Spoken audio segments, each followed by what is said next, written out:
নমস্কার বন্ধুরা, আমি অমিত বার্ডস লাভার চ্যানেলটিতে আপনাদের স্বাগত জানাই। আবার চলে এসেছি নতুন একটি ভিডিও নিয়ে। এই বর্ষাকালে খুব একটা ভালো ব্রিডিং প্রোগ্রেস হয়নি, কিন্তু তাও আমি আমার কলোনির কিছু পাখি এবারে সেল করছি, সেটাই এই ভিডিওয় তুলে ধরেছি। আপনারা সঙ্গে থাকবেন। কলোনির এই পাখিটা খুবই অসুস্থ, তাই এই পাখিটাকে আমি অন্য পাখি থেকে আলাদা করে রাখলাম, কারণ এই পাখিটা সেল করা যাবে না, কেন এর ট্রিটমেন্ট করতে হবে।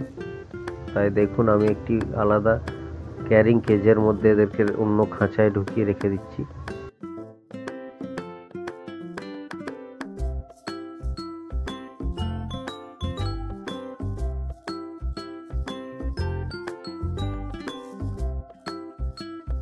শীতকাল প্রায় চলে এলো, এ সময় ব্রিডিং খুব ভালো হয়, তাই পুরনো লটের কিছু পাখি ছিল আমার কাছে, সেগুলো আমি সেল করে দিচ্ছি। এবারে আবার থেকে আমি ব্রিডিংয়ে বসাবো, সেই ভিডিও আপনাদের সঙ্গে শেয়ার করব।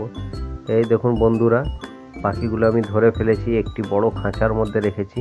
ঠিক আছে,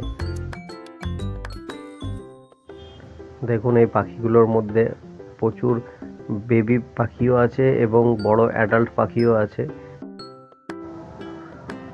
এখন আমার কলোনি টোটালি খালি হয়ে গেছে এবং শীতকালে ব্রিডিংয়ের জন্য আবার থেকে আমি হাঁড়ি দেব এবং সেই ব্রিডিং প্রোগ্রেস আপনাদের সঙ্গে অবশ্যই শেয়ার করব।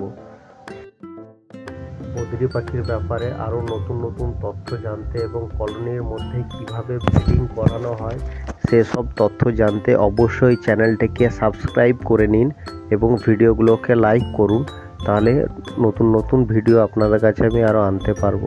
ধন্যবাদ।